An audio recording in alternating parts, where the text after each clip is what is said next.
Genial. Bueno, hola, ¿cómo andan? Yo soy Axel Casas, soy estudiante de Psicología UBA. Veo que la mayoría vienen de Psicología, no sé los que llegaron recién. ¿Sos de Psicología también? Ah, genial, buenísimo, buenísimo.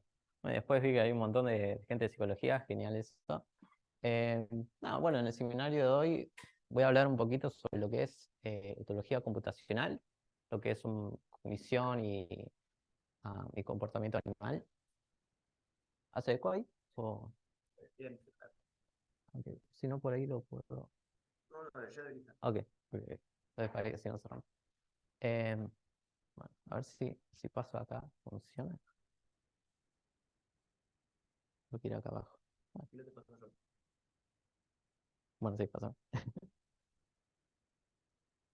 Ahí va. Bueno, ¿quién soy? Soy Axel Casas, soy estudiante avanzado de psicología de la UBA. Si todo sale bien, me recibo en este cuatri. También estudié neurociencias y psicología experimental.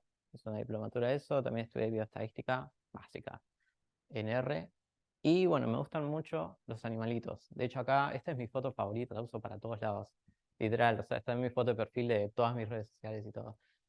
Acá estoy en la Gold Coast, en esta de Queensland, en Australia. Lo que ven acá son Rainbows Lorikeets. Son unos loritos muy simpáticos y amigables de Australia que están por todos lados. Y bueno, acá en un santuario, tenían la costumbre de alimentarlos a una hora en específica. Y bueno, tuve como 20 loritos por encima que me gritaban en la oreja. Jugaban, tenía uno en la cabeza. Había un señor que se le puso en el celular, estaba grabando y se para ahí. Son muy amigables. ¿Qué vamos a ver hoy?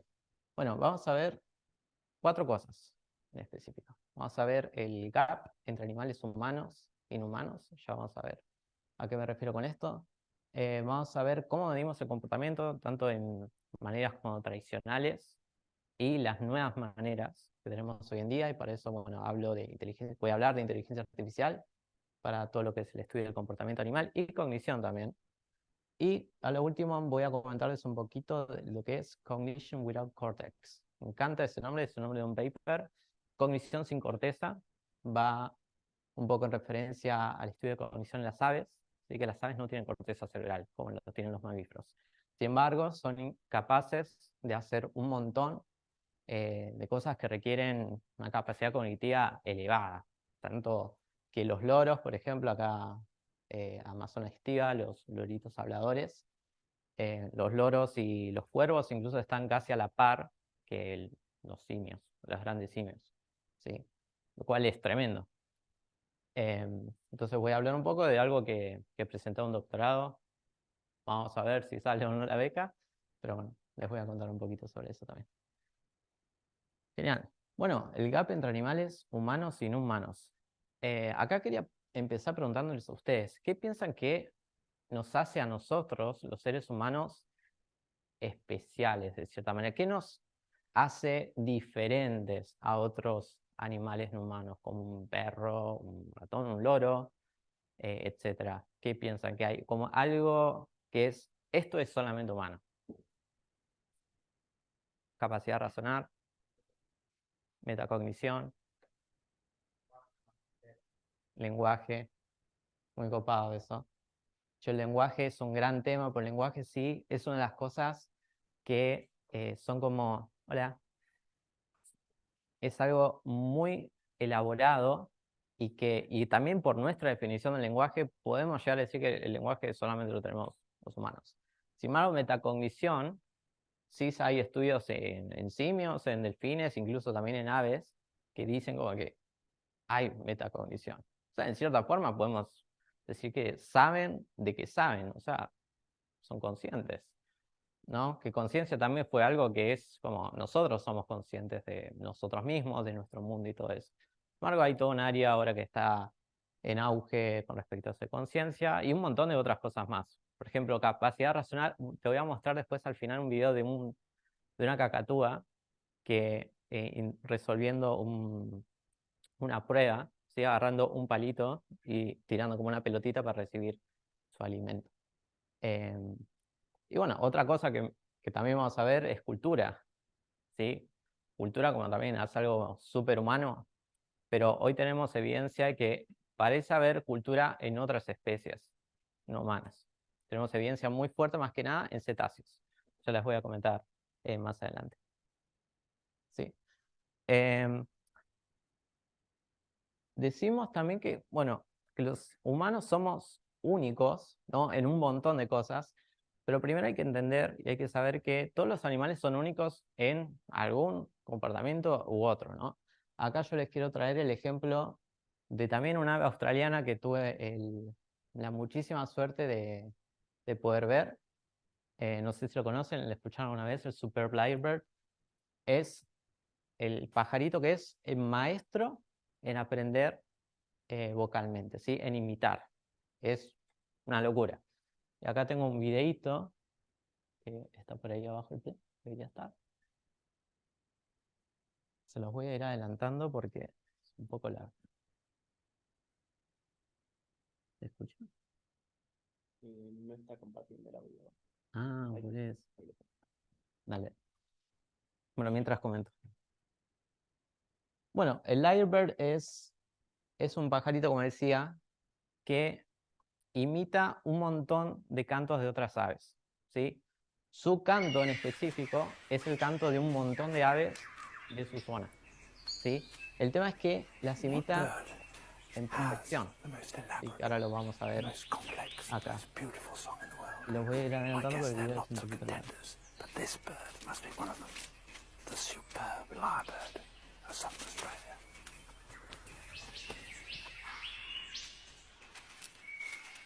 Complex song he can manage, and he does that by copying the songs of all the other birds he hears around him, such as the kookaburra.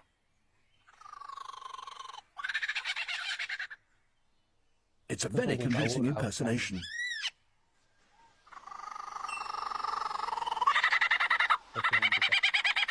Even the original is fooled.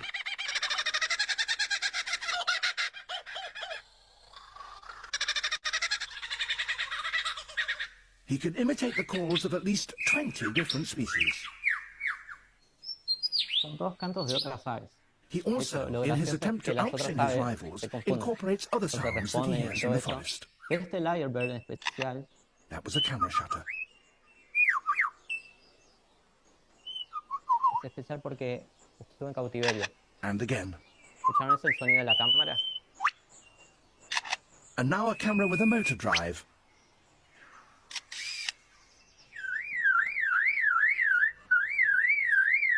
And that's a car alarm.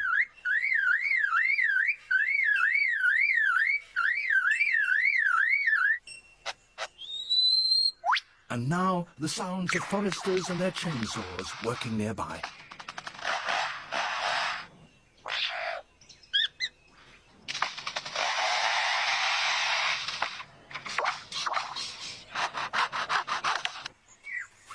Eso es el lyrebird. Este nació en cautiverio, luego lo entendido que lo habían liberado y por sus cantos bastante innaturales no tuvo mucha suerte en poder reproducirse y todo eso, pues básicamente no le dan bola. Pero es impresionante, es literalmente exactamente igual. Y si vamos incluso al análisis objetivo, ¿sí? Se usan muchos audiogramas para esto, es idéntico al canto de otras aves. Entonces, con este ejemplo voy a que todos los animales son únicos en cierta manera, ¿no? Y estudiarlos también nos puede llevar a darnos cierta noción de cómo y qué nos hace humanos específicamente a nosotros. Esto también va a estar muy ligado, como el ejemplo de Lyrebird, al concepto de Umwelt, que es un concepto muy bonito que propuso von School hace un montón de tiempo, en 1900. Umwelt en alemán significa algo como sobre su mundo, más o menos. Se puede traducir como mundo circundante. A mí me gusta más decirlo como el mundo perceptivo en alemán, de un animal, ¿sí? Básicamente, cómo él percibe el mundo un animal va a ser muy diferente a cómo lo percibimos nosotros. Por ejemplo, un murciélago, que los microbats, ¿sí? Son, por ejemplo, ciegos, la mayoría, y dependen específicamente de la ecolocación, ¿sí? Básicamente de hacer esos ruiditos y con los ecos de los objetos que van rebotando de esos ruidos, se pueden hacer como una imagen tridimensional de su espacio, una especie de radar. O sea, imagínense, tipo, no ver y percibir su mundo así, ¿no? Entonces, el concepto de Humboldt nos lleva a plantearnos, como bien propone Franz de Waal, el primatólogo, si tenemos la suficiente inteligencia para entender la inteligencia de los animales. Pues por muchísimos años estuvimos haciendo muy mal los experimentos en animales, ¿sí? Dándoles como tareas que son muy humanas y por ahí ellos no lo pueden hacer simplemente porque es antinatural para ese animal. De acá sale el concepto de etología. Este concepto es muy importante, que es, bueno, el estudio del comportamiento animal, pero en situaciones naturales para animales, y no como en situaciones como muy de laboratorio en donde los hagan hacer como tareas irrelevantes, en un punto de vista como más natural. Una idea que tengo yo, que la estoy escribiendo, es un poco extraña, pero a mí me parece interesante llevar esta idea de Humboldt incluso más allá a conciencia.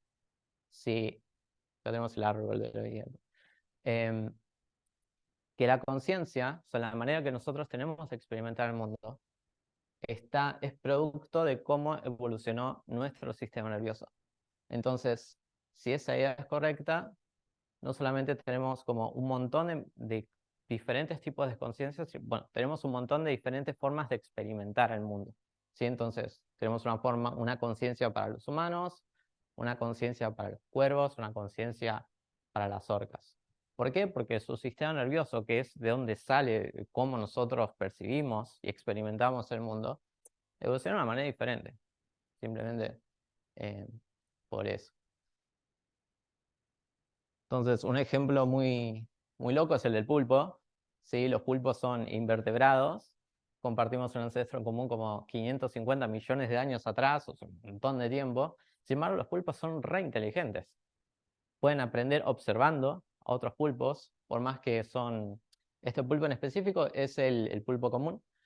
Pero bueno, también diseñaron como un montón de estrategias para evadir a depredadores. Por ejemplo, acá abajo, ¿sí? Eso es un pulpo que agarró un montón de conchas y se cubre, ¿sí? ¿Para qué? Para que los tiburones no lo puedan agarrar. Es un montón. Hay un documental que se llama, ¿cómo se llama? My Octopus Teacher, que el tipo pudo grabar un montón de comportamientos del pulpito, incluso cómo puede zafar de un tiburón, haciendo un montón de comportamientos que son re complejos y que involucran un montón de flexibilidad cognitiva. Es decir, como pensar rápido y tomar decisiones rápido de vida o muerte, ¿sí?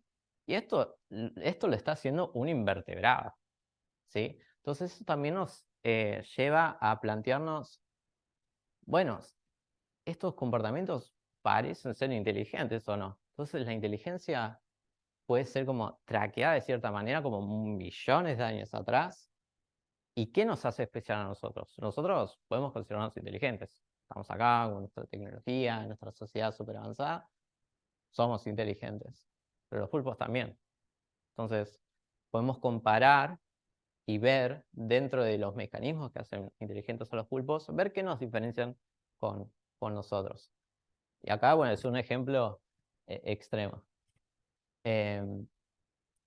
Acá, bueno, lo que les comentaba, los pulpos están dentro del grupo de los cefalópodos, en donde están los pulpos, los cuttlefishes, que nunca supe cómo se dice en español, y los calamares, ¿sí?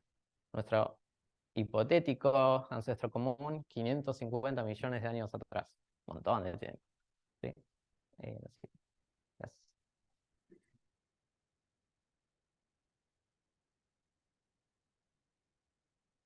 Entonces, la respuesta de por qué estudiar animales no humanos, ya la fui dando, que es, nosotros podemos comparar las diferentes capacidades cognitivas o los comportamientos de los animales, ¿sí? Para ver qué es lo especial, entre comillas, que tenemos nosotros, ¿sí? Además, bueno, hay un montón de modelos, se estudian paradigmas que los vamos a ver durante el seminario, que también nos pueden dar un montón de insights, ideas sobre, por ejemplo, ansiedad, emociones, ¿no? O incluso lenguaje, que para eso el mejor modelo, creo yo, que tenemos es de este pajarito, que ahora les voy a mostrar con un ejemplito. Bueno, la siguiente, que es, acaba de ocurrir un comportamiento, y así es como vivimos un poco la vida de la gente que hace la etología o la gente que le gusta todo lo que es el naturalismo, como a mí, que, no sé, me voy a Tigre y lo primero que hago es abrir iNaturalist, es una aplicación, y ver qué pajaritos hay. Y me pongo a ver, como, a ver qué pajarito hay acá. Y me pongo a escuchar.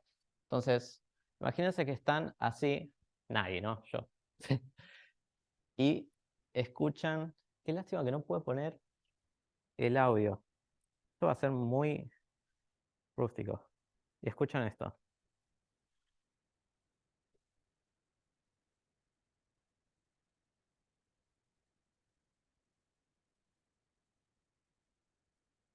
¿Les suena ese canto?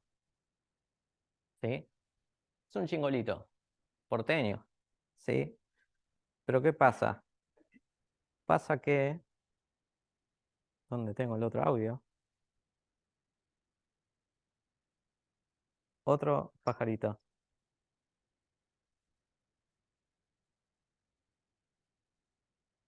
Dios mío, que estoy rompiendo a la gente de Zoom. Este pajarito que escuchan es un chingol, de la Patagonia. Canta muy diferente, ¿o no? Son la misma especie. Es chingol. Ese es el chingolito. Sí, de hecho, esa es una foto de Martín de la Peña de Aves Argentinas. Son la misma especie.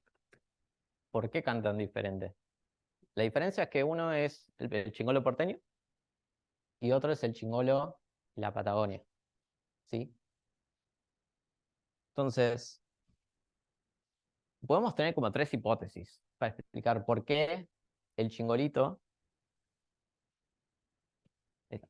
por qué el chingolito tiene diferentes dialectos. Esto se llama en la conocemos en la literatura como dialectos, ¿sí? Pueden ser por diferencias genéticas, puede ser por diferencias en la acústica del ambiente de un ave, en este caso el chingolito, o puede ser también por las interacciones sociales entre un ave joven y su tutor. Que tenemos evidencia muy fuerte de estos dos puntos, ¿sí? Y más que nada del tercero, las interacciones sociales. De hecho, la siguiente. De hecho, cuando estudiamos aves, vemos que los pajaritos tienen como un periodo de adquisición de su canto que es bastante sensible, como los humanos, como el lenguaje, ¿no? El periodo sensible es cuando nosotros estamos creciendo, somos pequeños. Los pajaritos igual. Cuando cantan, ¿sí? Los primeros años, los primeros momentos de su vida, son los más importantes para adquirir esa canción. Después, bueno, tiene un periodo de silencio en donde básicamente entrenan. Yo lo he visto también allá en Australia con un pajarito, se llama Comombina, que lo veía como los padres le cantaban su cancioncita de ave, y después cuando se iban a buscar comida, lo veía que cantaba, practicaba, básicamente. Se piensa que practican. Después tenemos una fase sensoriomotora, bueno, no sé, me entendieron. Eh, que es donde, bueno, el pajarito también va practicando más y va refinando su canto. Y después, bueno, llega el momento de aplicar su canto en la parte del courtship, que no me acuerdo cómo se decía en español. ¿Sí? Que es básicamente cuando buscan una pareja. Claro, sí, es gracioso, porque en la propuesta de doctorado que mandé, como siempre lo comento así, como eh, el baile de la seducción de las palomas, pues voy a estudiar eso. ¿Está bien? No sé cómo traducirlo. Cor ahí está, ahí está. Gracias. Sí, pero yo le digo el baile de la seducción y me queda bien. Eh, Entonces, todo eso es como una descripción de lo que estamos viendo, ¿no? Del el canto, en este caso del chingolito. ¿Sí? El chingolito porteño, el chingolito de la Patagonia. Después también nos podemos preguntar el cómo. Tipo, ¿cómo aprende el chingolito a cantar? Y resulta que también tenemos un montón de... Está súper estudiado, más que nada en un pajarito que se llama zebrafinch, que es el pajarito más estudiado probablemente. Y tenemos toda una idea bastante clara en todo lo que es la base neuronal de cómo cantan los pajaritos. Y de hecho todo esto, y por la fase sensible que tienen los pájaros para aprender a cantar, nos da una idea de cómo los humanos aprendemos a hablar en un principio. Obviamente el canto del pajarito no es lo mismo que el lenguaje. Nuestro lenguaje es absurdamente complejo, ¿sí? Pero nos da una idea para traquear las bases evolutivas, ¿sí? Y en el cómo se puede desarrollar esto, ¿sí? Creo que ¿Sí? capaz lo más cercano que nosotros aprendemos muy por imitación serían los acentos, sería como el Claro, equivalente a esto, pienso. claro. Sí, por eso le pusieron bastante bien en el nombre dialectos, ¿sí? Porque es como específico de tanto de la zona y cómo cantan los padres, los tutores. Así se lo llama en la literatura también. Entonces, empezamos escuchando un pajarito, eso sería como un modelo Watt, ¿sí? Em, Después las canciones en las aves son aprendidas y no innatas, como el lenguaje en humanos, ¿sí? No tenemos un lenguaje muy innato, sino que lo vamos aprendiendo. Em, Después tenemos, para preguntarnos más sobre un modelo how, un modelo cómo se desarrolla este canto, acá es donde va a entrar más la neurociencia y nos va a dar bien la base neuronal de cómo canta un ave, por ejemplo. Y un modelo Y, esto lo estoy llevando mucho a Neuromatch, que cursé hace poco, ¿sí? Puede ser preguntarnos sobre la evolución de ese mecanismo. ¿Por qué canta y qué función tiene? ¿Qué función tiene el canto en las aves? Que también tenemos una idea. En la mayoría de los casos es más que nada para el cortejo, ¿no? Sí, siguiente. Eso es como un ejemplo como introductorio para todo lo que es el mundo de la psicología y neurociencia comparada. Y ahora vamos a meternos en cómo medimos realmente el comportamiento y lo vamos a ir llevando más a lo que es la etología computacional, ¿sí? Una de las maneras tradicionales para medir el comportamiento siempre fue con observaciones, tomando notas, etcétera, etcétera. ¿La conocen a ella? Exacto. Una crack, diosa, genia. Em, Ella, ay, ¿dónde se había ido? Bueno, pero estudió un montón el comportamiento en chimpancés, ¿sí? ¿Cómo? Básicamente fue, no me acuerdo a dónde, qué país era, em, pero convivió con chimpancés salvajes, o sea, a la distancia, obviamente, no es que estaba dentro de la comunidad, obviamente, y tomaba notas, observaba todo el tiempo, horas y horas y horas de observación y anotando todo lo que hacían los chimpancés. De hecho, así descubrió que estos chimpancés, por ejemplo, usaban herramientas para comer termitas. Básicamente agarraron un palito, lo metían en la colonia de termitas, ¿sí? Hacían así, lo sacaban y se comían las termitas. Hasta ese momento no había ninguna evidencia de uso de herramientas en animales. O sea, fue tremendo. De hecho, le criticaron un montón. Porque encima en sus papers, Jane hablaba de que incluso los chimpancés tenían como cierta personalidad. Habían algunos que eran como más agresivos, otros que eran eh, más tranquilitos. Habían como algunos chimpancés como que estaban arriba en un sentido tipo autoridad, como el líder o la líder. Em, la literatura científica, la comunidad científica nada, no estaba para nada de acuerdo.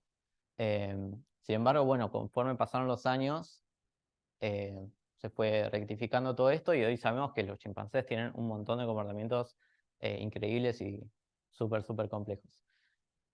Y esta es como la manera tradicional, ¿no? También en los 4 niveles de análisis que propuso Timberberg hace un montón de tiempo, que básicamente son preguntas how and why. Cómo un individuo, tipo, cómo claro, cómo un individuo estructura la función de un comportamiento, por ejemplo, el agarrar el palito para sacar las termitas, ¿sí? Y después una pregunta de por qué hace eso, o sea, qué función evolutiva tiene, por qué los chimpancés, por ejemplo, evolucionaron esa capacidad de uso de herramientas, ¿sí? Esto se respondía más que nada con notas, observaciones, incluso una de las críticas que hasta hoy en día también aparecen es que es como muy anecdótico a veces. las evidencias que tenemos. Y cuando vamos a otras especies como cetáceos, es mucho más, abundan un montón las anécdotas. Obviamente porque no podemos estar debajo del agua para ver qué están haciendo. Sí, la siguiente. Genial. Las desventajas de este método tradicional son súper claras. Tenemos una medición lenta, consume muchísimo tiempo, es subjetivo, se limita a la visión humana, incluso también a nuestro lenguaje. Entonces, otro ejemplo, que yo estoy trabajando con parasitismo en aves, estoy ayudando a hacer un coding de eso. Tenemos videos como de 5 horas de nidos, de pichoncitos, y yo tengo como que ver qué están haciendo cada pichoncito, que son como 4 por nido, y si no sé, si abren el piquito, por ejemplo, eso es un 1. Si estiran el cuellito, eso es un 2. Entonces es como un coding que voy haciendo, todo un puntaje. Eso lleva un montón de tiempo. Por ahí un video de 5 horas me lleva 10 horas. Y tenemos como 40 videos. Es un montón de tiempo. Entonces, la clara desventaja es esta. Consume demasiado tiempo y encima, ¿qué pasa también? Vos estás analizando con toda la energía 3 horas. Después el foco de atención va cayendo y decís, ¿este qué era? 1, 2, 3, 1. Y eso después en el análisis afecta mucho. Por eso también es subjetivo, que también me pasó que mi puntaje era diferente al de otra persona, ¿sí? Que creo que también era estudiante, y quién tiene razón. Y ahí tiene que venir una persona experta y decir, no, este es un 2, no es un 1. Sí, la siguiente. Entonces, de hecho, esto es uno de los problemas de la psicología y las neurociencias, ¿no? Que la medición que tenemos del comportamiento está bastante lejos de la medición que tenemos del cerebro, por ejemplo, con las técnicas que tenemos hoy en día, el electroencefalograma, de resonancia magnética funcional, etcétera, etcétera, que son súper buenas, están súper avanzadas, pero con respecto al comportamiento venimos bastante para atrás, seguimos estando con este método tradicional de medir el comportamiento. Entonces, ¿cómo puede la inteligencia artificial ayudar en todo esto? Acá es cuando aparece el boom, el auge del machine learning, etcétera. ¿Cómo puede ayudar la inteligencia artificial en todo este problemita que tenemos?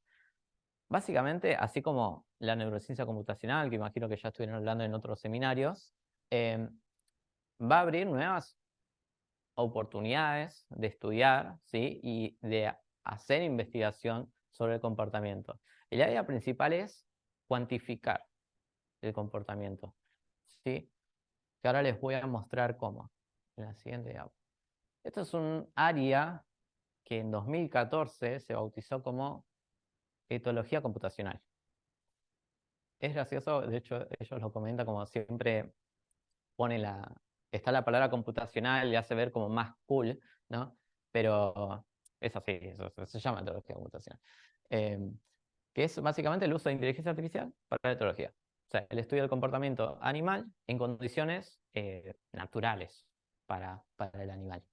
¿Sí? La siguiente. Y esto surge gracias a el auge de un montón de softwares que son básicamente medidas de deep learning que tenemos para traquear y después analizar el comportamiento. Entonces, acá, por ejemplo, tenemos mosquitas, ¿sí? Tenemos mosquitas que se están orientando, tocando, ¿sí? Después se están diqueando, un intento de copulación, ¿sí? Todo esto en visión, una manera tradicional, ¿cómo hacemos? No sé, tipo, en el segundo 15 pasó esto, en el segundo 25 pasó esto, en el segundo 45 pasó esto, y en el minuto 30 pasó esto. ¿Y cuánto duró? Y duró 5 segundos. Bueno, y así lo anotabas. Y ahí ibas con otro comportamiento, así ibas mirando horas y horas y horas y horas de comportamiento. Entonces, básicamente eh, lo que dijeron es como hay que automatizar esto de cierta manera, ¿no? Entonces, acá lo que podemos hacer es, con estos nuevos softwares que ahora les voy a comentar también, podemos hacer como un centroide, ¿sí? Entonces podemos hacer como un centro de todas estas dos moscas, por ejemplo, y podemos empezar a traquear la mosca en un set experimental, ¿no? Por ejemplo, están las moscas en una arena, con cámaras arriba, que las están grabando en todo el momento. Hacemos esto del centroide y podemos empezar a traquear a los animales. Entonces tenemos una medida objetiva de cómo podemos traquear a esos animales. Después lo que podemos hacer también es estudiar la posición del animal, ¿sí? Entonces acá, por ejemplo, acá, ven una ratita, fíjense que la cola tiene como un montón de puntitos, fíjense que hay como un puntito también en cada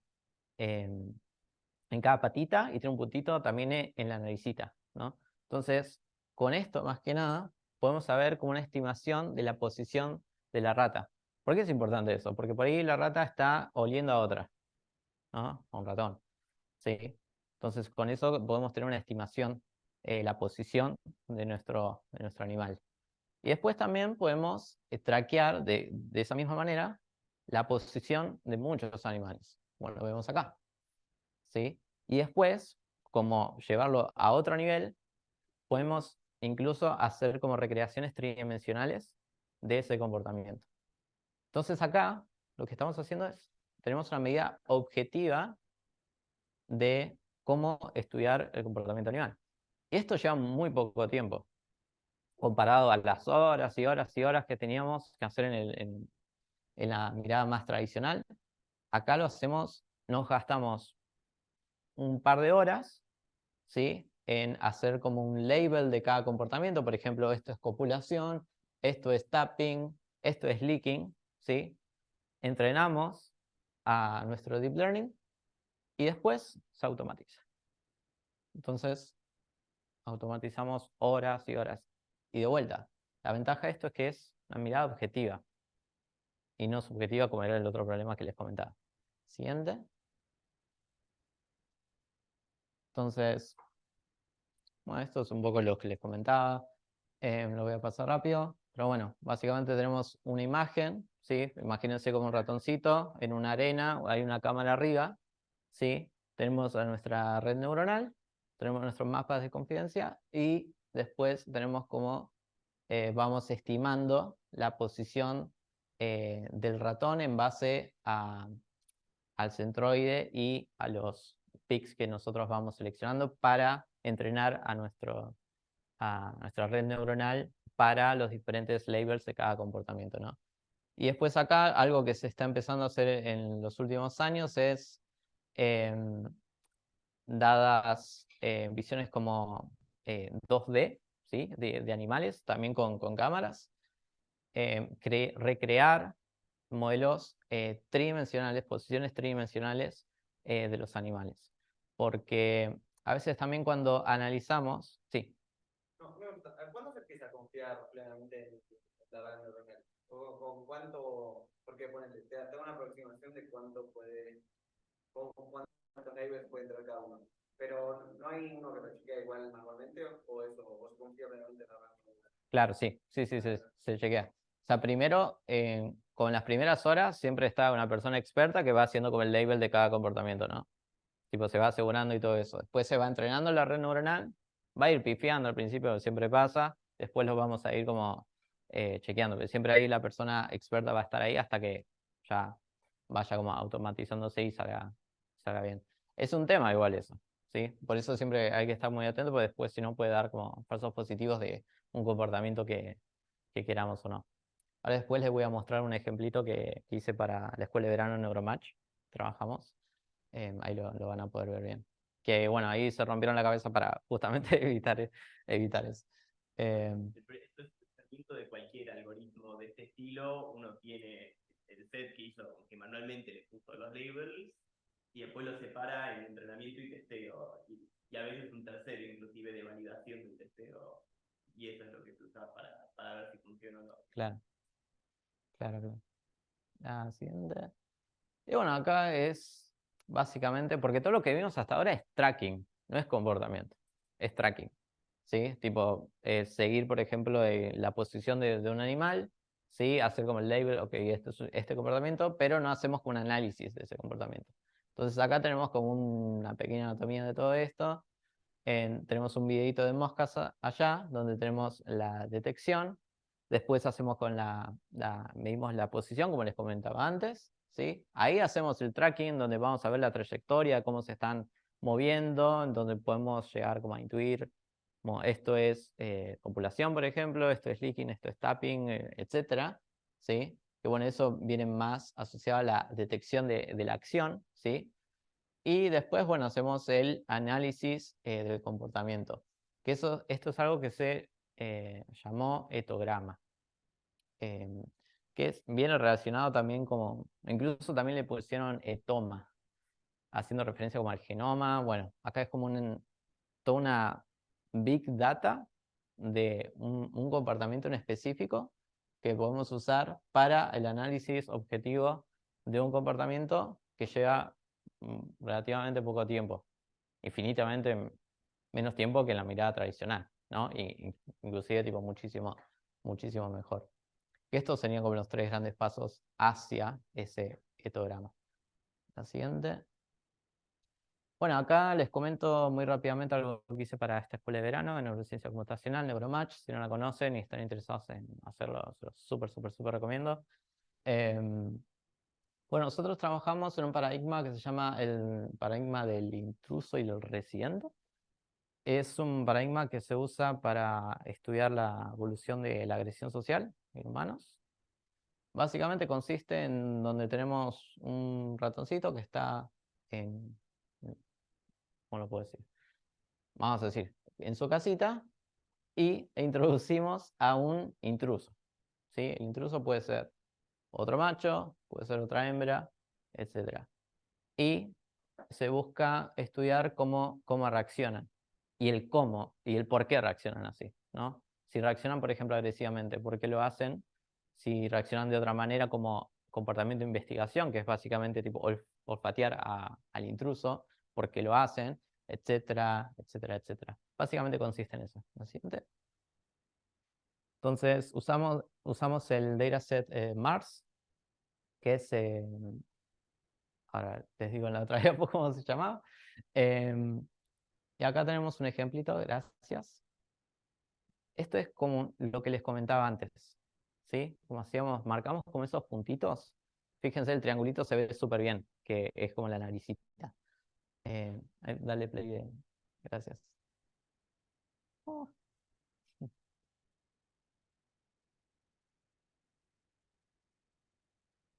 Creo que vas a tener que ir a... Ah, perdón, decía del video. No, perdón, perdón. Tipo, acá ven que dice comportamiento de investigación, ¿sí? Porque está olfateando. Olfatea, olfatea, mount y behavior. Fíjense, y esto está dividido en frames. Esto es un set experimental. Y lo que se puede hacer también es esto, ¿sí? Que tenemos todos los números de frames. Y en amarillo, por ejemplo, tenemos el comportamiento de investigación, el comportamiento de mount, el comportamiento, lo que es en blanco, es otro comportamiento. Es básicamente todo lo que no es investigación ni mount behavior.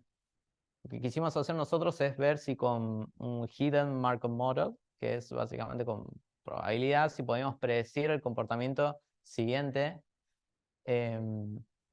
dado este comportamiento. O sea, ¿cuál es la probabilidad de que dada un mayor periodo de investigación pase, no sé, un mount behavior o una agresión? ¿Sí? El modelo no salió bien.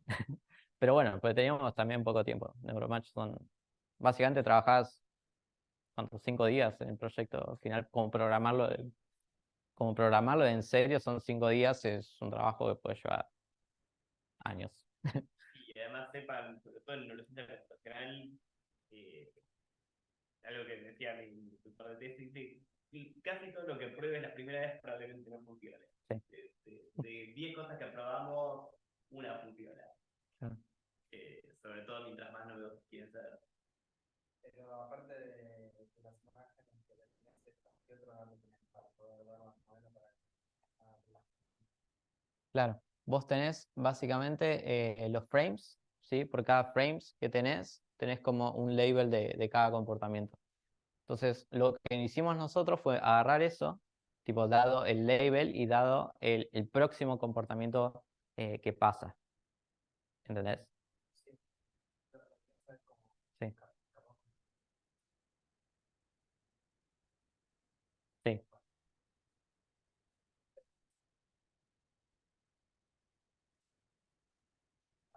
sí.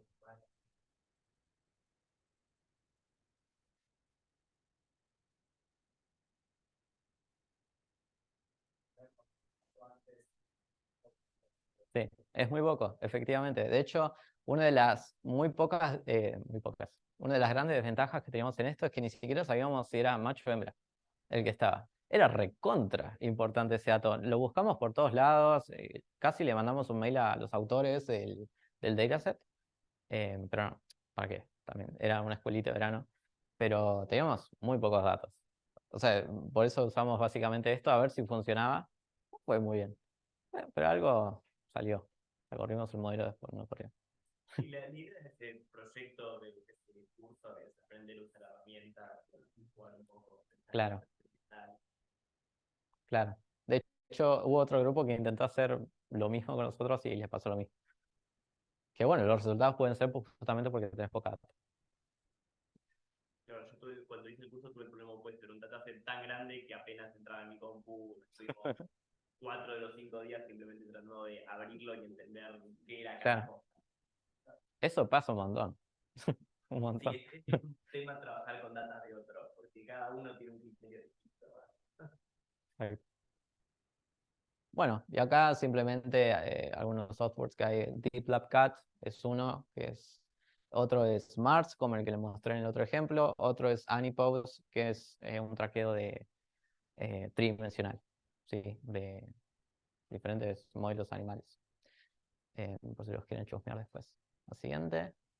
Y otra área interesante que a mí me emociona mucho, no sé mucho acá se vuelve como demasiado complejo para mí. Soy un simple estudiante de psicología. Em, pero es muy loco, es tratar de codificar la comunicación en cetáceos. Intenté ser muy cuidadoso con poner comunicación, no lenguaje, comunicación. Son dos cosas muy, muy, muy diferentes, ¿sí?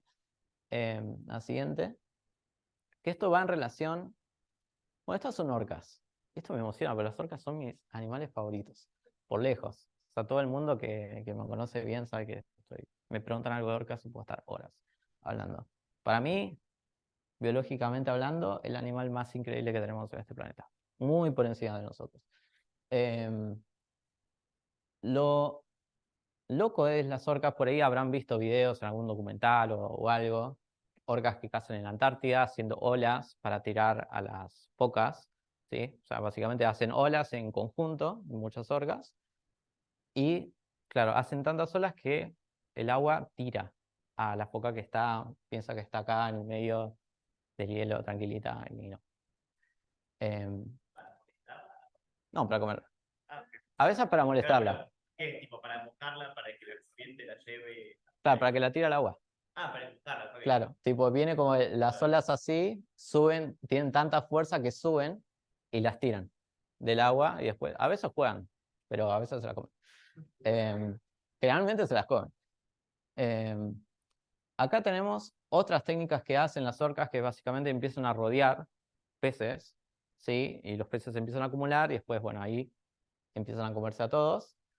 Y después tenemos uno de los comportamientos tremendos que tenemos y encima se descubrió por primera vez en Argentina, vamos, que es las orcas que literalmente salen del agua para cazar lobos marinos. No sé si vieron algún video de eso.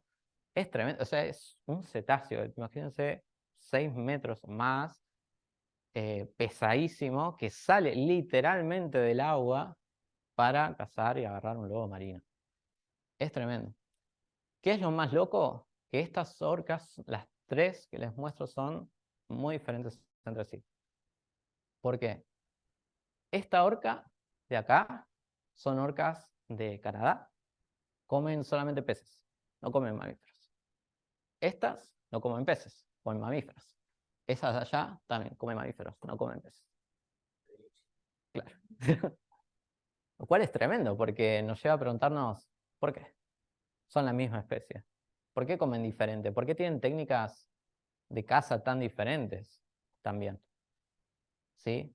De hecho, esto es uno de los ejemplos fuertes de cultura, porque incluso las orcas de estas orcas se enseñan a las más jóvenes, les van enseñando las diferentes técnicas de caza, enseñando entre comillas, porque también es una palabra media complicada de explicar, pero lo mismo con esas y lo mismo con las otras. De hecho, se ha visto a madres, o sea, estaban como las crías al lado, los jóvenes, y les enseñaba como a salir del agua y poder volver, ¿sí? Para no quedarse encalladas.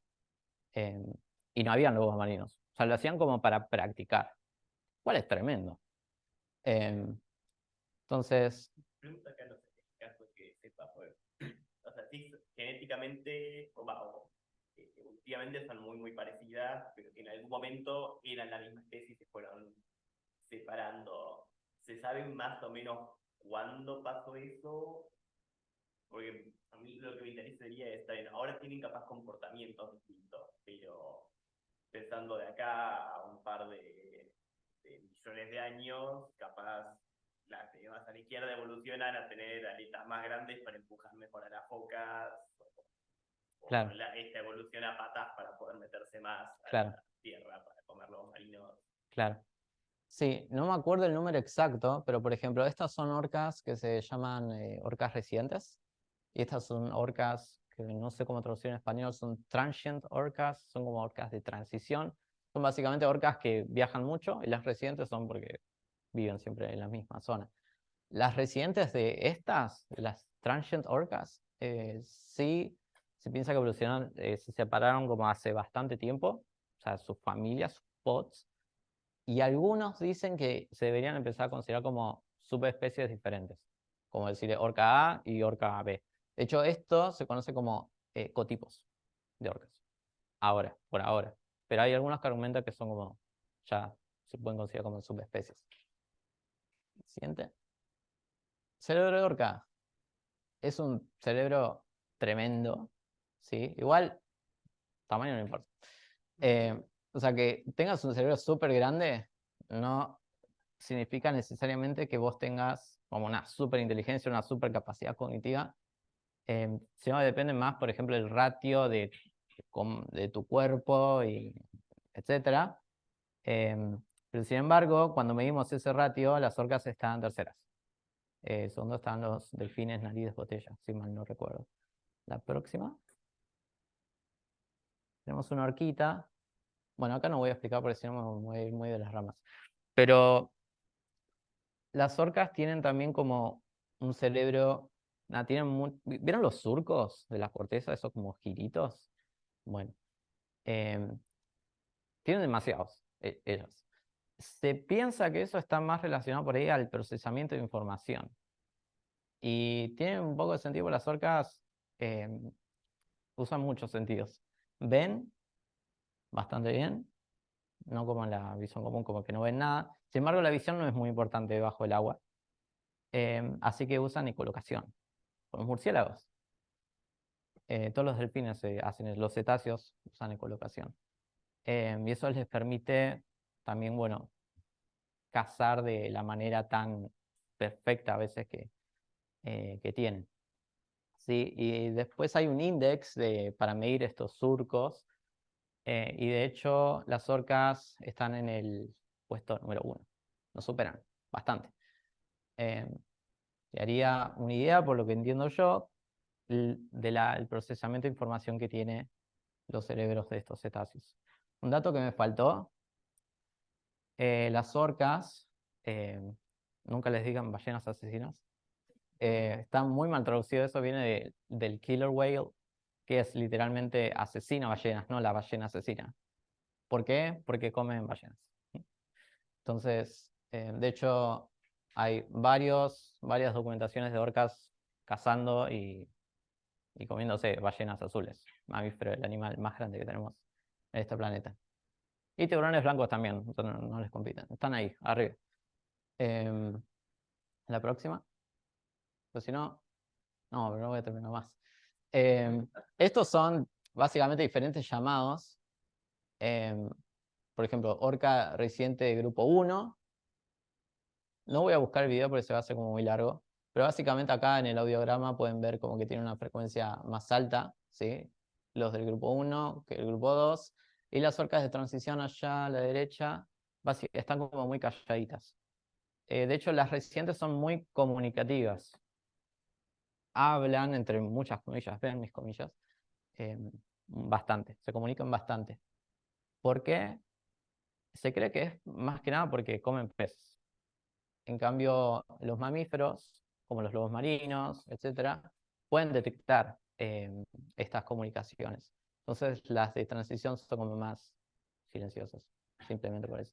Pero bueno, cada llamado de este grupo de orcas es específico a ese pod, específico a ese grupo. También esto se lo conoce como dialecto. Sí, es como que hablaran casi un diferente idioma, por decirlo así. Y los bots en general no se van mezclando entre sí, ¿no?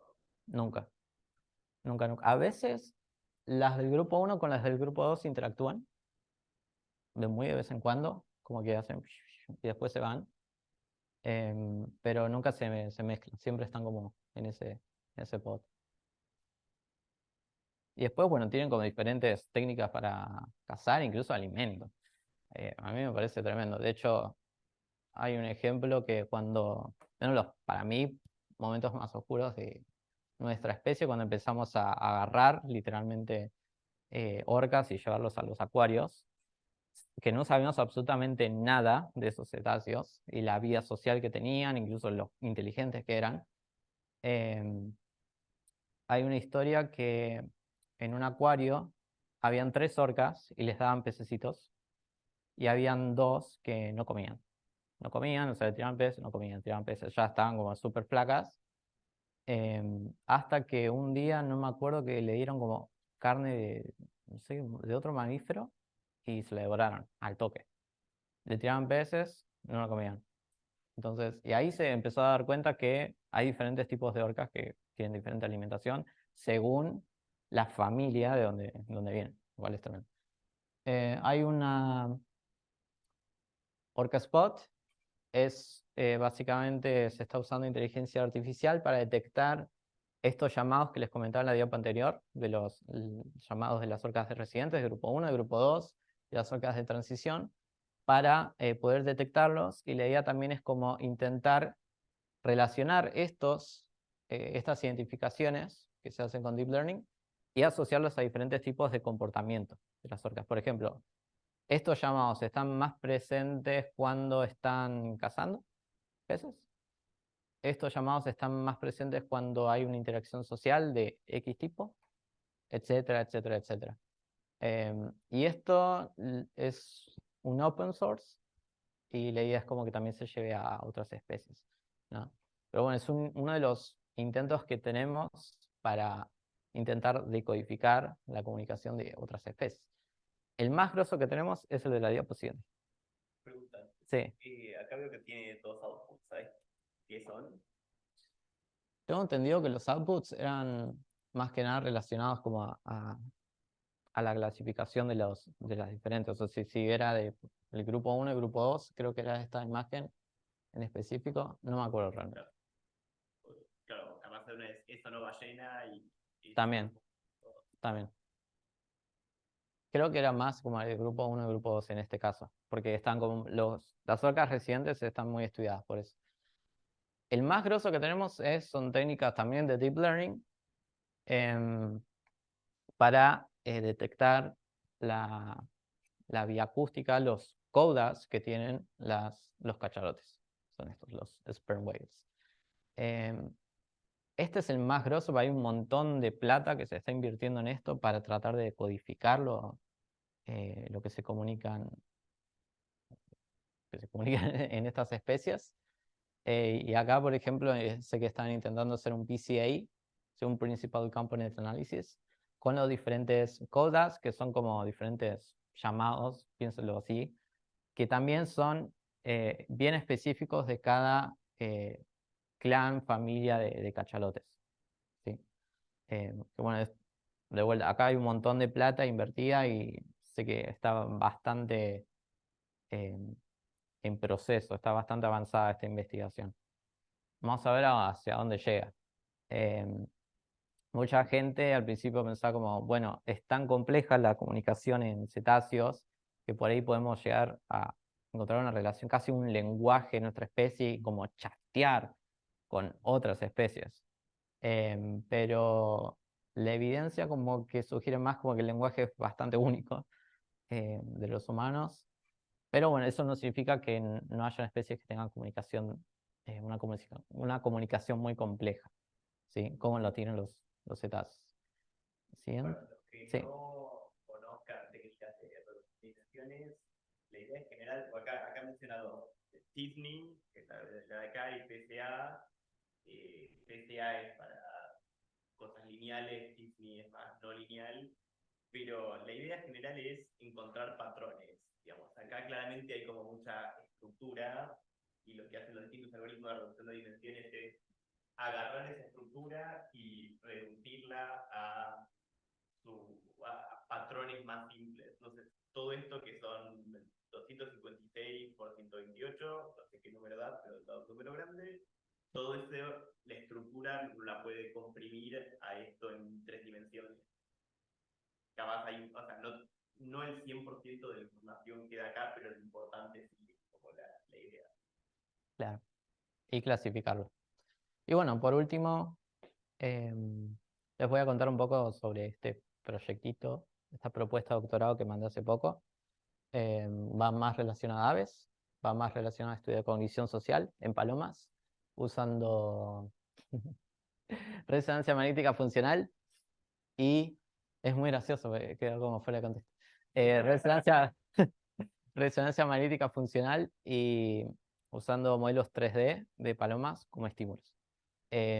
¿Por qué estudiar aves? Este es personalmente mi dato favorito de tipo de ciencia. Me encanta porque quedó re fuera de contexto. Las aves son literalmente dinosaurios. Literalmente. Por ahí escucharon que las aves vienen de los dinosaurios, o bla, bla, bla. Son literalmente dinosaurios. Hace poco se descubrieron fósiles en China, ¿sí? De un ancestro de los dinosaurios que básicamente tenía plumas y tenía todo como para ser considerado ave. Así que hoy en día el consenso que tenemos sobre las aves es que son dinosaurios. De hecho, y acá les voy a mostrar ¿cómo se, cómo se decía? A la especie relativa más cercana que tenemos hoy en día al T-Rex, el famoso depredador. Siguiente diapo. Ahí está. Es muy gracioso, pero literalmente la gallina es es el animal más cercano al T-Rex. Y es un dinosaurio. Siguiente diapo. No sé si el video de. Hay una. No sé si conoces el video que estoy pensando. No hay, Creo que sí. es de la gallina que le ponen la sopapa en la cola y se vuelve. Sí, Okay. sí. ¿Está en algún lado? No está en algún Ok, lado. después lo pongo. Es gran video. Es un gran video. Se entiende perfectamente cómo es un dinosaurio. Sí.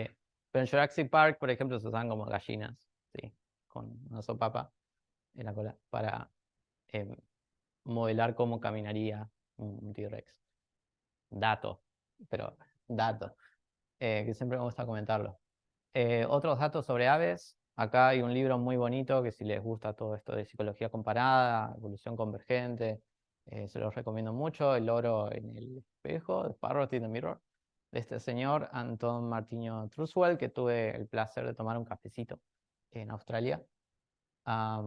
De hecho, gracias a él hoy en día presenté a esta propuesta de doctorado.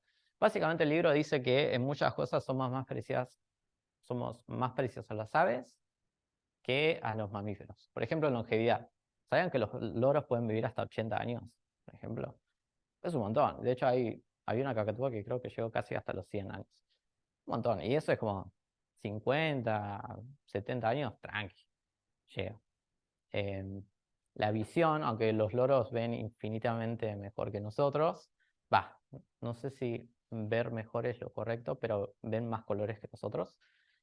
Pero la mayoría de los mamíferos no ven tan bien, o no tienen tanta diversidad en cómo percibimos los colores como nosotros los humanos y los grandes simios. Inteligencia, vamos a ver videitos de animalitos para mostrarles por qué son también súper inteligentes. La monogamia, las aves en general son muy monógamas, en el sentido de que tienen una parejita de por vida. Tipo, tienen una parejita que se junta como de jóvenes y quedan como de por vida, ¿sí? Más que nada los loros. Habrán visto, por ejemplo, cotorras que siempre van dos juntas, volando, son parejitas, ¿sí? Y van a estar toda su vida juntos. Aprendizaje vocal. Esto es muy anormal en el reino animal. Sí, es, es complicado. Eh, pueden pasar pueden pasar muchas cosas. Yo he escuchado desde casos hasta que tipo mueren de alguna cierta forma. ¿Qué? Ahí no sé el caballito mar específicamente. Pero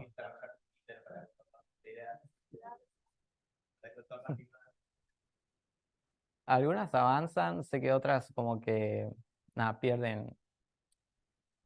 Es complicado, pues humanizarlo demasiado, pero es como que entran tipo en una especie de depresión. Hay estudios en ratones sobre eso, pero en aves no.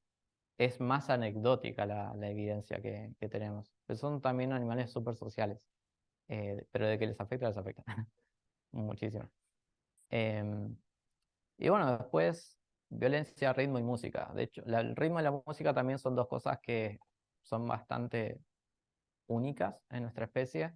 Tenemos un poco de evidencia en cacatúas, que hay una cierta noción de ritmo controversial, pero tenemos un cierto tipo de evidencia y en música también. Ya hay una cacatúa que lo que hace para conquistar a su parejita es agarrar un palito y empezar a pegarle a un tronquito en ritmo. El que tiene el mejor ritmo, básicamente consigue a alguien para el resto de su vida.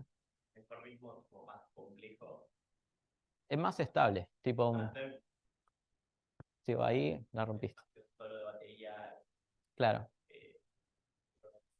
claro, claro. Después lo pueden buscar, se llama Palm Cockatoo, tipo Palm. Van a ver una cacatúa que está pegándole a un. Encima también buscan como un árbol que tenga un hueco con suficiente acústica para que haga bastante ruido. No buscan cualquier arbolito y le pegan. Bueno, siguiente. Sí.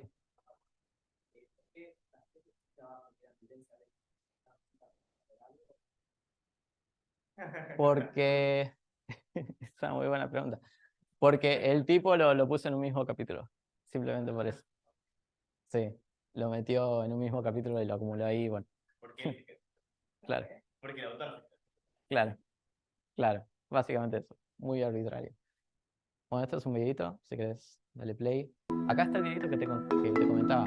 Este es un Goffin Cockatoo. Van a ver que agarra un palito. Video de la Deutsche Welle. Y adentro hay como comidita. Entonces, tuvo que aprender a meter el palito para que la comidita salga. Es que le enseñé. Y así de estos tests hay un montón. Hay uno muy grosso en cuervos que involucra como 8 pasos. Es súper complejo de hacer. De hecho, hasta grandes simios fallaron en el test. El cuervo va y lo hace. Un pájaro. Sí. Hay uno muy gracioso que está de moda, se llama Banta. Banta de Raven. Es muy graciosa. Después les voy a mostrar. Dice hola, pero lo dice muy aterrador. Sí, sí, exactamente ese. Hola. ¿Conocen a este? Este a mí me encanta porque en los estudios de aves, uno de los estudios icónicos que tenemos es el estudio de Alex, el loro africano gris, es esta especie. aprendió un montón de cosas. Básicamente, ahora lo vamos a ver en los videos igual, pero podía nombrar diferentes objetos, tanto en nombres, a tanto como cómo estaban hechos, ¿sí? Y cuando les daban nuevos objetos, podía responder bien. O sea, no era que aprendía todo como de a prueba y error, tipo si le doy, no sé, esto, digo, esto es madera, después le mostraban, o sea, agarraba una madera de la calle y se lo daba y podía decir, bueno, esto es madera, básicamente. Lo podía nombrar. Si quieres darle play a este primero, el de la izquierda. What's this called? What's this called? Block. What color is this? Purple. What's this called? Sock. What's this made of? Rock. Yes, rock. Good job. What's this called? Rock. No. Rock. No. This is a block. Good job, buddy. There's a snack. Can you tell me what's this made of? Glass. Yeah, what's this called? Wario. Yes, it's Wario. Good job. It's a snack. Está feliz, me gustan los pistachos. Otra cosa que sea amarilla y violeta. You want to earn a snack? Okay. What's this Bueno, called? Es gracioso What's this made porque of? a veces What's this called? Pepper Bird, No. que es la investigadora Ball. que estudió con Alex, ella It's a contaba que a veces ball. Alex That was no really tenía close. ganas. Good job. What's this made of? Rock. What's this bell made of? Metal. Yes, made of metal. Good boy. And a snack. All right, girls. También la sabe reconocer. A esos dos pajaritos que vieron, también lo sabe reconocer. Pepper Bird, que es la investigadora que estudió con Alex. Este es Apolo, igual no es Alex. Ella contaba como que habían días que Alex no quería saber nada del entrenamiento, entonces empezaba a tirar cualquier cosa. Le mostraba madera y decía rock. Así, pero le decía a propósito. Que es complicado también llevarlo como una evidencia científica, pues es muy anecdótico, pero es como que no quería saber nada con entrenar, entonces tiraba cualquier cosa para que lo deje molestar y se quede ahí. De hecho, hay veces que le dan como una media y Apolo dice como Shrek, empezó a decir Shrek también. Y es muy gracioso porque también hizo una palabra nueva que combinó Shrek con rock, dice Shrock. Entonces cada vez que le dan algo tipo que tiene como una textura como de piedra, es Shrock. O lo tira así. Entonces por ahí va y tira. Y baila, a veces baila. Como dice Shrek, una vez le dieron como un corcho, tenía que decir cork, y dijo Shrock, y bailó. O sea, como que sabía que había tirado cualquier cosa. Y el otro video... A veces es difícil distinguir entre que sabe pero no quiere o que está medio en cualquiera. Pasa mucho en estudios con ratones que les hacen una tarea de discriminación, que tienen que elegir izquierdo o derecho, cosas así, y en el momento empiezan a hacer siempre por un lado, y no se sabe si es que les da fiaca, si están llenos entonces no les importa la recompensa, o si simplemente están muy distraídos, están pensando en otra cosa. Claro. Bueno, y este es un video de cómo entrenó Pepper Bird a Alex. Básicamente ven que hay una persona al lado y la persona como que actúa como si fuera el lorito. What color is this sock? Black. What's this sock made of? Paper. Cloth. What's this made of? Rock. What's this called? Color green. It's color La trata green, como si fuera un but loro. it's called a plant. No snack, Tori. What's this wrench made of? What's this called? Cup. Do you want to switch? Yeah. Do you want to earn a snack? Yes? Okay. Miren cómo movió What's el this made cuellito. of? What's this made of? Rock. Yes, made of rock. Good job. You get a snack. All right, I'm gonna ask Dalton. All right, Dalton. What's this made of? Wood. That's right. This block is made of wood. One more, you get a snack. What color is this? Color white. That's right. Color white. What color? Red. Yes, color red. Can you touch the rock ball? No, this ball is made of plastic. What's this made of? Rock. Yes, rock. Dice todo What's emocionado. this block made of? Wood. What's this called? Cork. No. Red. Apollo, touch. What is this? Block. There you go. It's a block. Good boy. Here's your snack.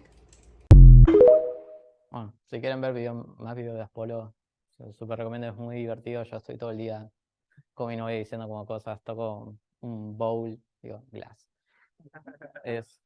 En un momento ya, What's this called? en un momento ya se te pega. Vi un montón de videos de gente que también está en la misma. Me preocupa un poco. Ah.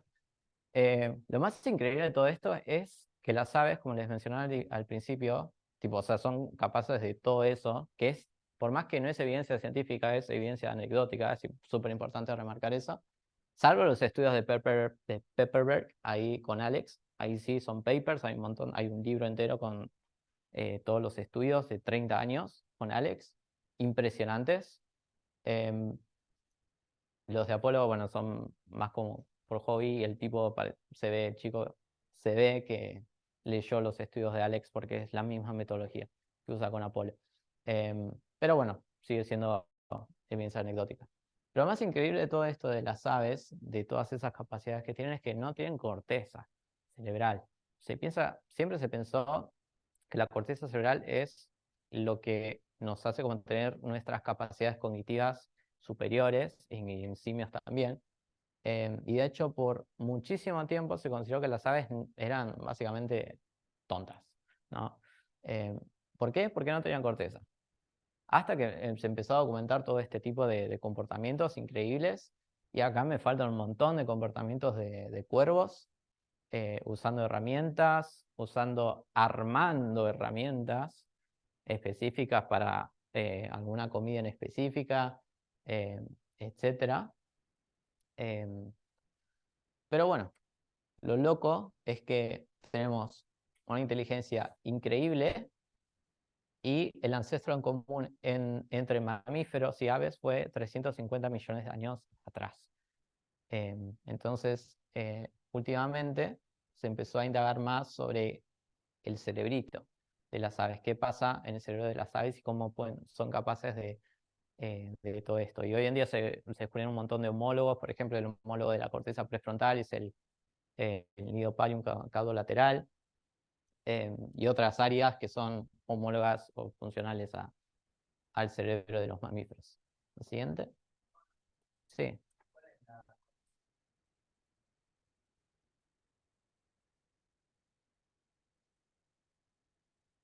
Claro, es más que nada, o sea, viste que la corteza tiene un montón de surcos y es como otra capa que cubre al pallium, ¿sí? Esa capa como que cubre al pallium, las aves no lo tienen directamente pallium. Sí, es anatómica, puramente. Claro, Claro, no significa que corteza tiene que estar en la corteza claro, y la parte fuera. claro. En cambio, las aves no tienen eso. Por eso también en general viste que uno ve cosas desde el cerebro reptiliano, cerebro mamífero en humanos, porque la evolución se tiene que ir como de adentro para afuera. Claro. Bueno, la siguiente. Entonces, bueno, más ejemplos de lo que ya les mencionaba, por ejemplo, el ejemplo de los Goffin cucatús, ejemplos de cuervos escondiendo comidita para que otros cuervos no le roben su comidita, pues los cuervos se roban, entre comillas. Entonces, como que evolucionaron la capacidad de ser bastante inteligentes y vivos para esconder en lugares donde los otros cuervos, ladrones, no le roben su comida. De hecho, son muy atentos a la mirada también. Un experimento muy lindo que hicieron también con cuervos, que es como que, no sé, está el cuervo acá y hay una comida, como tipo el mouse, ponele que es la comida, y si vos mirás al cuervo, tipo a los ojos así, no la va a agarrar. Pero si vos haces esto, la va a agarrar y se va. Pero mientras vos lo miras, no la agarra. Es como que tienen es un argumento que se hizo para como que tienen cierta teoría en la mente. Polémico, controversial, etcétera. Pero bueno, sigue siendo algo increíble. La siguiente. Entonces, mi proyecto, Cognición Social en Palomas. Básicamente lo que queremos hacer es, en comportamiento y cognición animal, hay un problema fundamental que es el problema del estímulo. Y más que nada cuando estudias cognición social, que involucra interacciones sociales en un lapso de tiempo de 2 o más individuos. Entonces, si vos querés estudiar eso en resonancia magnética funcional, es fácil. Metes a la persona, bueno, le preguntás a la persona. que se meta a la resonancia magnética funcional, en una pantallita le mostrás un videíto de dos personas que están actuando, que se abrazan, que se pelean, etc. Estímulos sociales.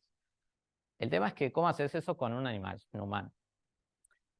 No se puede directamente. Porque no es que tipo también vas y grabás animalitos, es como muy fuera de contexto, ¿no? Y es relevante el estímulo para estos animales. Lo que se nos ocurrió, más que nada mi director, es hagamos modelos tridimensionales.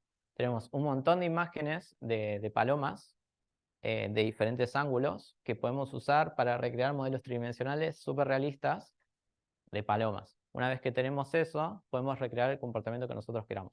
Palomas comiendo, palomas haciendo el baile de la seducción, palomas, no sé, una atacándose a otra, etcétera. Cualquier tipo de comportamiento que nosotros queramos. Lo importante también acá es que nosotros tenemos control del comportamiento. Entonces podemos presentar que lo voy a pasar en 2. Acá se ve mejor.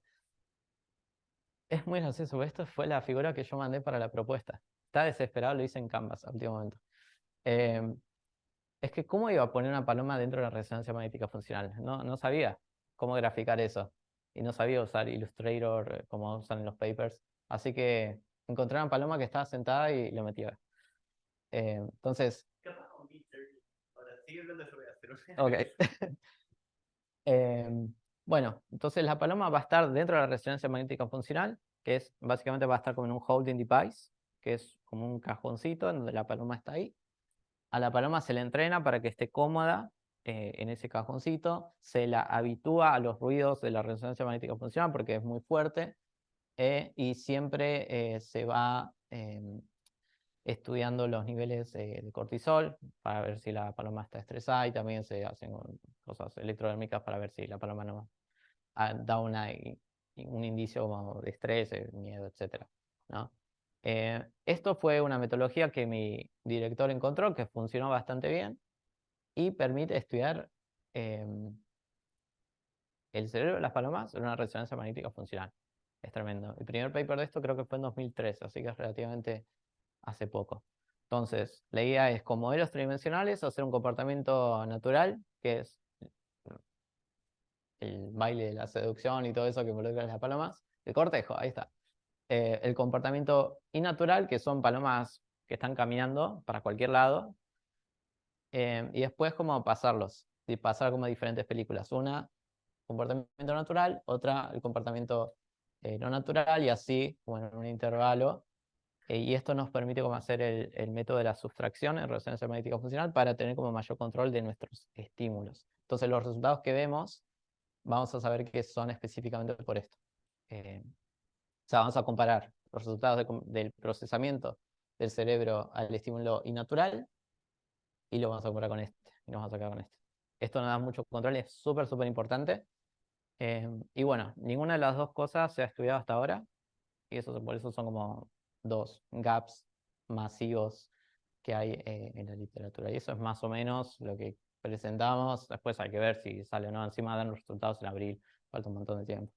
Y bueno, es eso, básicamente.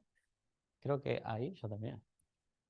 Sí, bueno, espero que les haya gustado. Fue un montón, creo que me repasé el tiempo. Bueno, genial. Nada, me olvidé de poner mi mail. Ahora después lo agrego, por si me quieren escribir o algo. Espero que les haya servido. No sé si alguien estudia comportamiento animal o estudia modelos animales. Pero bueno, esto está muy bueno porque también nos ayuda a tener más... vamos hacia una mejor ética en el estudio de animales. Por ejemplo, los modelos tridimensionales, lo ocupado que tiene es que no vamos a usar ningún animal para generar los estímulos. ¿No? Por ejemplo, que puede ser polémico si haces un estímulo de agresión, por ejemplo. No, a mí no me gustaría hacer eso. Entonces, no hay ningún animal envuelto ahí y es un modelo súper realista y que hay estudios previos que se presentaron ese tipo de estímulos y las palomas me parecen responder bien. Así que eso. Cierro con una... Sí. Lo que nos hace únicos. Para mí, el lenguaje es algo que no lo compartimos con ningún otro animal. Me parece que es demasiado complejo. Después, ¿qué más? Algo que se llama mental time travel, que es básicamente esta capacidad que tenemos de proyectarnos hacia el futuro, ¿sí? Hay bastante evidencia y muy fuerte en cuervos que hacen esto, pero nosotros lo tenemos desarrollado a un nivel más. Sí, sí, exacto. La única yo diría que es lenguaje nomás. Al menos para mí, hay un montón de gente que te va a decir, por ejemplo, cultura, depende cómo la definas, ¿sí? Em, pero la única sí que nos hace humanos para mí sería el lenguaje. Y después la complejidad.